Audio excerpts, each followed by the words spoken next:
বাংলার মাটিতে ছড়িয়ে আছে অসংখ্য ইতিহাস, যার অনেকটাই এখনো আমাদের অজানা।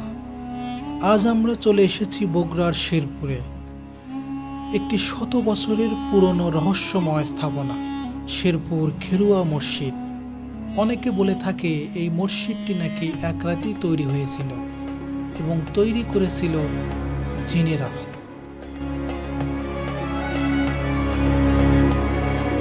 এই মসজিদটি নিয়ে অনেক গল্প আছে। আজকে আমরা সত্য গল্পটা জানাবো আপনাদেরকে। প্রথম দেখাতেই বোঝা যায় এটা শুধু একটি নামাজের স্থান না, বরং ইতিহাসের এক জীবন্ত সাক্ষী। স্থানীয়দের মতে এই মসজিদটি বহু বছর আগে নির্মিত হয়েছিল।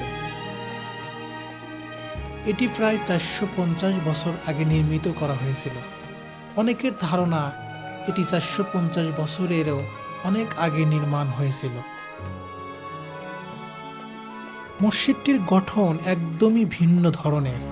পুরনো লাল ইটের গাঁথনি, দেওয়ালে রয়েছে সূক্ষ্ম নকশা যা শুধুমাত্র ইট দিয়ে তৈরি করা। সব মিলিয়ে এক অনন্য স্থাপনা। দেখলেই মনে হবে সময় যেন এখানে থেমে আছে। আমি যখন মসজিদের ভেতরে প্রবেশ করি, প্রথমেই আমার চোখ যায় মিনারের দিকে। সেই মিনার দেখলেই স্পষ্ট বোঝা যায় এটি একটি প্রাচীন ও ঐতিহাসিক মসজিদ। এরপর ধীরে ধীরে দৃষ্টি পড়ে গম্বুজের দিকে। গম্বুজটি সম্পূর্ণ ইটের তৈরি, সম্ভবত কোথাও কোথাও পাথর বা চুন এবং সুরকিও ব্যবহার করা হয়েছে, যা এর প্রাচীন নির্মাণ শৈলীর সাক্ষ্য বহন করে। মসজিদের দেওয়ালগুলো প্রায় 6 ফিট পুরু, যা এটিকে আরও মজবুত ও টেকসই করে তুলেছে।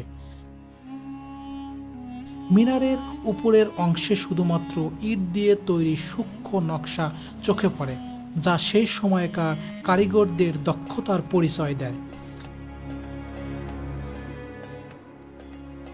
বাইরের দিক থেকে মসজিদটি যতটাই বড় মনে হয়, ভেতরে ঢুকলে ততটা প্রশস্ত নয়। এখানে একসাথে মাত্র 3 কাতার মানুষ নামাজ আদায় করতে পারে। তবুও এর প্রতিটি ইটের গাঁথনি আর স্থাপত্যে লুকিয়ে আছে ইতিহাসের এক নিঃশব্দ গল্প। মসজিদের সামনের দেওয়ালে শিলালিপি থেকে জানা যায় 1582 সালে জওহর আলী কাকশালের পুত্র মির্জা মুরাদ খান কাকশাল এটি নির্মাণ করেছিলেন। এখানে যে একটি কবর দেখতে পাচ্ছেন, এটা হচ্ছে একটা ফকিরের কবর। তিনি নাকি অত্যাধিক জ্ঞানী লোক ছিলেন এবং কবিতরের সাথে তিনি নাকি কথাও বলতে পারতেন। তার সাহায্যেই কাকশাল এই মসজিদটি নির্মাণ করেছিলেন। মসজিদের সামনে সবুজ ঘাসে ঢাকা আয়তাকার মাঠ। মসজিদের কিনার দিয়ে তাল, নারিকেল, আম, কদম গাছের সারি। একপাশে মৌসুমী ফুলের গাছও আছে। ইটের প্রাচীরের ওপর লোহার রেলিং দিয়ে পুরো চত্বর ঘেরা। প্রতিদিন অসংখ্য দর্শনার্থী কিন্তু এই মসজিদটি দেখার জন্য কিন্তু ভিড় জমায়। কিন্তু নামাজের সময় মুসল্লি ছাড়া সাধারণ কেউ ভেতরে প্রবেশ করে না।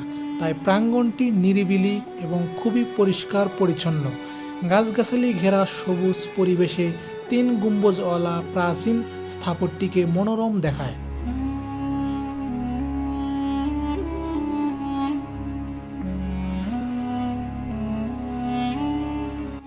সময়ের সাথে সাথে মসজিদটি কিছু অংশ ক্ষতিগ্রস্ত হয়েছে, তবুও এখনও এটি দাঁড়িয়ে আছে একটি ইতিহাসের সাক্ষী হয়ে।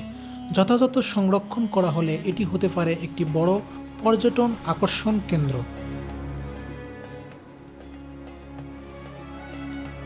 বাংলার প্রতিটি কোণায় লুকিয়ে আছে এরকম অসংখ্য গল্প, যা আমাদের জানা দরকার।